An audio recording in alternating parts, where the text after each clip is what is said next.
बहुत ही इंपॉर्टेंट है आपके लिए। इसमें हम चर्चा करेंगे सिंटैक्स, वाक्य विचार। पिछली क्लास में हमें नंबर और पर्सन दोनों को एक साथ कंबाइन करना सीखा। आज क्या है कि उसी से रिलेटेड थोड़ी सी क्लास आपको ये करना होगा, तब जाकर आपसे जो है किसी भी क्लास के लिए, किसी भी कॉम्पिटिटिव एग्जाम के लिए आपसे जो है ट्रांसलेशन का टर्म जो है बनना शुरू होगा, टेंस वॉइस बनने शुरू होंगे, रिलेशन समझ में आएगा, फिर कहीं कोई परेशानी आपको नहीं होगा। तो सिंटैक्स का थोड़ा सा ट्रिक आप यहाँ विशेष रूप से ध्यान दें, जो कि आपको किसी भी टेंस वॉइस ट्रांसलेशन में आपको हेल्प करेगा। तो बने रहिए पूरा वीडियो आज का। इसमें आप सबसे पहले सुनोगे आप, मैं पिछले क्लास में आपको फिर कर रहा हूँ कि पिछले क्लास का जो वीडियो है आप उसे निश्चित तौर पर देखें, उसके बाद ही आपको ये वीडियो समझ में आने वाला है। तो सिंटैक्स क्या है कि वाक्य विचार। यहाँ पूरा वाक्य विचार को अभी हम नहीं करेंगे, चाहे जितना भी वाक्य होता है वो नाउन प्रोनाउन से लेकर पूरा पार्ट ऑफ स्पीच, पूरा ग्रामेटिकल टर्म जितना है सब पे विचार करने को कहते हैं वाक्य विचार। कि भाई आपने सीखा, फिर कहा त्रुटियां रह गई, ठीक, उस त्रुटि को समझो, सब्जेक्ट वर्ब एग्रीमेंट को समझो, तो जाकर आपको वो पूरा 100% ग्रामर जो है आपका सही होता है। लेकिन है क्या, यहाँ अभी हम केवल टेंस वॉइस के लिए जो अगला आपका लेसन है उसमें जो आपको हेल्प करे, केवल उसके लिए जो है हमारा ये क्लास होने वाला है। तो सबसे पहले ध्यान दो, मैं आपको बता दिया था नंबर 2 होता है, पर्सन 3 होते हैं, लेकिन अब क्या है कि सब्जेक्ट वर्ब एग्रीमेंट। अब आपको ध्यान देना है पहला टॉपिक कि यदि आपका सब्जेक्ट, यदि जो है आपका सब्जेक्ट, यदि आपका सब्जेक्ट, ध्यान देंगे फिर से, यदि आपका सब्जेक्ट सिंगुलर होगा तो वर्ब भी क्या होगा, सिंगुलर होगा। इस बात को ध्यान दें, यदि आपका सब्जेक्ट सिंगुलर होगा तो वर्ब भी क्या होगा, सिंगुलर होगा। चलिए अब आपको सबसे पहले समझना होगा कि सिंगुलर वर्ब कैसा है और प्लूरल वर्ब क्या है। सिंगुलर वर्ब समझ गए, प्लूरल वर्ब समझ गए, तो आप सब्जेक्ट को समझते हो, कहीं कोई परेशानी आपको नहीं होगा। तो सबसे पहले समझिए वर्ब क्या है और सिंगुलर वर्ब क्या है। सिंगुलर वर्ब यहाँ हम चलेंगे केवल वर्ब से, चाहे वो हेल्पिंग वर्ब हो या एक्शन हो, मेन वर्ब हो। तो आप समझो सिंगुलर को पहले समझिए। सिंगुलर वर्ब आपको समझना है, सिंगुलर वर्ब, क्योंकि इसके बगैर संभव नहीं। सिंगुलर वर्ब क्या, सिंगुलर वर्ब स्टूडेंट सबसे आसान तरीका याद करने का अभी तक का, कि यदि आपको वर्ब के साथ, ध्यान देंगे, यदि आपको वर्ब के साथ वर्ब के अंत में एस मिलता है, एस कहता है कि हम सिंगल हैं, एस ये क्या बताएगा कि हम सिंगल हैं, और जब हम सिंगल हैं तो हम उसी के साथ जाएंगे तो सिंगल होगा। सिंगल सिंगल भाई भाई, आप समझिए। अब ध्यान दो कैसे। अब यहां पर क्या है कि आपने लिखा प्ले, क्या लिखा, प्ले मीन्स क्या, खेलना। ये आपका एक्शन है, वर्ब है, मेन वर्ब है, ये क्या है, प्ले।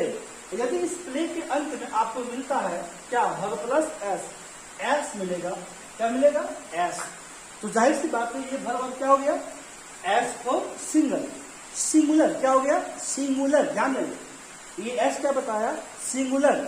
आगे ध्यान दो, जैसे कि गो, गो मीन्स जाना, गो मीन्स जाना, और अगर आपको इसके अंत में मिलता है ई एस, क्या मिलेगा स्टूडेंट्स, ई एस। ध्यान दीजिए क्या मिलेगा, एस, लास्ट में क्या मिला, एस, क्योंकि अंत भला तो सब भला, क्या मिला आपको, एस। तो ये एस कह रहा है कि बाबू हम फिर से क्या हो गए, सिंगल हो गए, क्या हो गए, सिंगल। आगे ध्यान दो, जैसे कि अगर ये सिंगल है तो इसको ये एस को हटा दीजिए, जाहिर सी बात है कि मोर देन वन, एक से अधिक, ये क्या हो गया, प्लूरल। अब अगर ध्यान देंगे आप, इसमें और क्या है, इसमें क्या है कि यदि आपको मिलता है, समझिए, आपको मिल रहा है इज, क्या मिल रहा है, इज, आपको मिल रहा है वाज, आपको मिल रहा है हैज, आपको मिल रहा है डज। ध्यान देंगे इसका प्रयोग टेंस में होने वाला है, बहुत ही परेशानी आपको होगा। तो यदि मिला इज, वाज, हैज, डज, तो समझ लो कि इसके अंत में क्या आएगा, वो एस, एस माने क्या, सिंगल, एस, एस माने क्या, सिंगल, हैज मीन्स क्या, सिंगल, और डज मीन्स क्या, सिंगल। तो ये क्या है, ये वर्ब, ये क्या है, वर्ब। ध्यान देंगे ज्यादातर प्रेजेंट पास्ट को ही फॉलो करता है, फ्यूचर तो होता नहीं टेंस में, चाहे वो टेंस में, एग्रीमेंट में। तो प्रेजेंट पास्ट को फॉलो करेंगे हम, इतना समझेंगे कि यदि किसी वर्ब के साथ वर्ब के साथ आपको क्या मिलता है, एस या ई एस, वो वर्ब क्या बन जाता है, क्या बन जाता है, सिंगुलर। क्या बनेगा, सिंगुलर। लेकिन अब अगर किसी नाउन के साथ आपको मिलता है एस या ई एस, एस या ई एस, किसी नाउन के साथ, किसी नाउन के साथ, ध्यान से सुनेंगे, कंफ्यूजन नहीं, यदि किसी नाउन के साथ आपको मिलता है एस या ई एस, तो ये बन जाता है मोर देन वन, एक से अधिक, एक से अधिक, प्लुरल। क्या बनेगा, प्लुरल। क्या बनेगा, प्लुरल। ध्यान दो, जैसे इसमें लिखा पेन, तो पेन बने क्या, कलम। पेन मीन्स कलम, ये सिंगुलर है, एक है। लेकिन अगर इसके अंत में लगा दिया हमने एस, क्या लगा दिया, एस, तो ये क्या बन गया, एक से अधिक, एक से अधिक। लेकिन वही बात अगर मेन वर्ब के साथ हो, रन, रन मैंने क्या, दौड़ना, एक्शन, अगर इसके साथ लग गया क्या, एस, ये वही जाएगा जो सब्जेक्ट सिंगल होगा, जो सब्जेक्ट क्या होगा, सिंगल। तो फिर से ध्यान दो, इसी में क्या है कि अब आप आसानी से जो है सॉल्व कर पाएंगे अपने परेशानी को। अब पूरा आपने जो है पर्सन चार्ट देखा, नंबर चार्ट देखा, पूरा पर्सन और नंबर का आपने अध्ययन किया। स्क्रीन को मैं आपको बताना चाहूंगा कि इसमें देखिए आई था, यू भी था, यहाँ आपने यू और फिर इसको यू और फिर जाकर यहाँ आपने क्या लिखा था, ही, सी, इट और किसी भी व्यक्ति का नाम, और इधर आप लोगों ने क्या लिखा, दे। ध्यान से, तो मैं आपको बता दिया कि नंबर दो होते हैं। नंबर कितने, दो, एक सिंगुलर और एक प्लुरल, सिंगुलर और प्लुरल। उसके बाद फिर क्या है, ध्यान दो, फिर person, first person, second person, third person. तो ये एस का जो गेम है, एस का जो गेम है, ध्यान दोगे। अब आई भी तो सिंगुलर है, कब सर आई सिंगुलर है, तो आई और प्ले में होता है खेलना, प्ले में खेलना, तो यहाँ पर एस लगाएंगे। आई प्लेज, तब तो बलंदर हो जाएगा, बिल्कुल बलंदर होगा, क्योंकि यहाँ आई प्लेज नहीं होगा।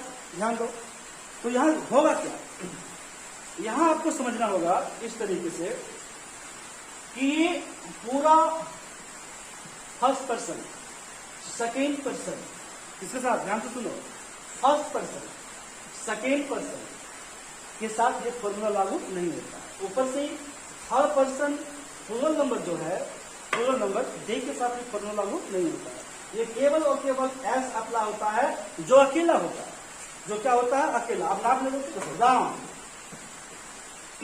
नाउन के साथ और प्रोनाउन के साथ, नाउन के साथ और प्रोनाउन के साथ, ठीक है। राम, राम क्या है, थर्ड पर्सन, राम क्या है, थर्ड पर्सन, जो हमारे साथ नहीं, हमारे साथ नहीं है।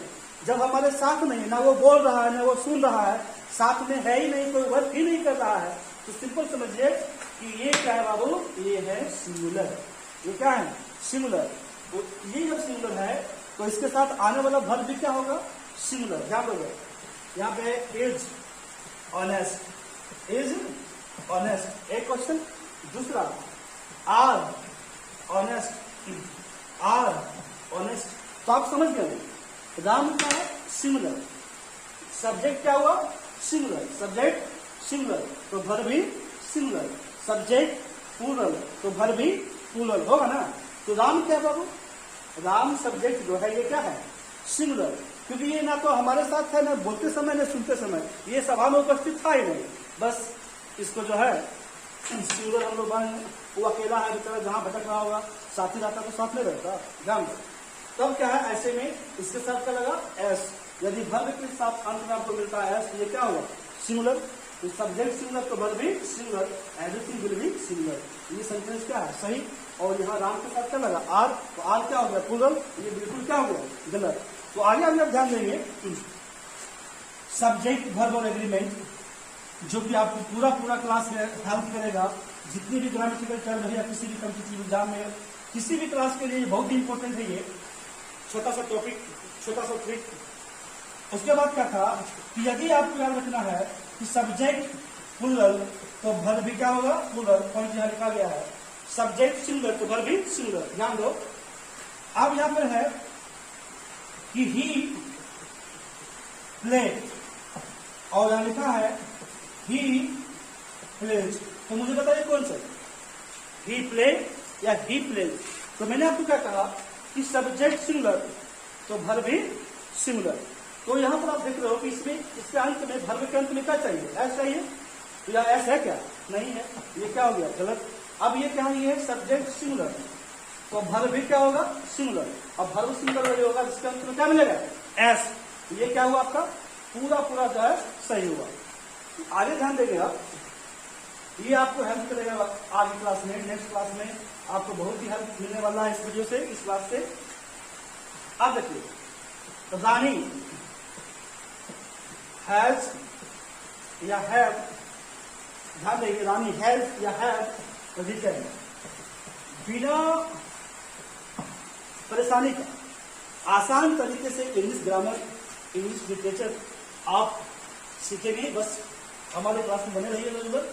देखो रानी, मैंने क्या कहा, जिसकी चर्चा अकेला है क्या, तो चर्चा है, जिसकी चर्चा है रानी। रानी क्या है, थर्ड पर्सन सिंगुलर नंबर। तो इस सब्जेक्ट में क्या हो गया, ये सब्जेक्ट सिंगुलर, तो वर्ब भी क्या होगा, सिंगुलर। वर्ब क्या होगा, सिंगुलर। तो आप बात को समझिए कि सिंगुलर कैसे होगा। ये हैज, इसमें क्या लगा, एस, और ये क्या है, प्लूरल, क्योंकि इसमें एस है ही नहीं। तो कौन सा है बाबू, हैज। रानी हैज रिटेन, रानी लिख चुकी है, रानी हैज रिटेन। इस तरीके से ये आपको हेल्प करेगा टेंस, वॉइस, नरेशन, पूरे ग्रामर सेक्शन में आपको जो छोटा सा ट्रिक हेल्प करेगा। इसी के सहायता से हम आप शुरुआत करने वाले हैं टेंस, क्योंकि टेंस में ज्यादातर स्टूडेंट को परेशानी होता है कि सर डू कहाँ लगाए, डज कहाँ लगाए, पागल इसमें है ही क्या। अब तुम समझ गया होगा, देखो कैसे लिखा है, यहाँ लिखा है गोपी, गोपी यहाँ लिखा है ना, उसके बाद नोट प्ले, नोट प्ले, ध्यान दें। तो अब आपको बताना है कि इसमें डू या डज, डू या डज। तो सब्जेक्ट सिंगुलर, सब्जेक्ट सिंगुलर, तो वर्ब भी सिंगुलर। बताइए क्या इसमें एस है, नहीं है ना, ध्यान दो। सब्जेक्ट सिंगुलर तो वर्ब भी सिंगुलर, इसमें क्या चाहिए, एस चाहिए। तो क्या लगेगा, डज होगा ना, तो गोपी डज नॉट प्ले। यहाँ पर जो एस है इधर आ गया, नेक्स्ट समझेंगे आगे वीडियो में। तो आशा करते हैं कि आपको जो है सब्जेक्ट वर्ब एग्रीमेंट समझ में आया होगा। आगे हमारा क्लास अब जो ग्रामेटिकल का जो पूरा टर्म है वो शुरू होने वाला है। धन्यवाद।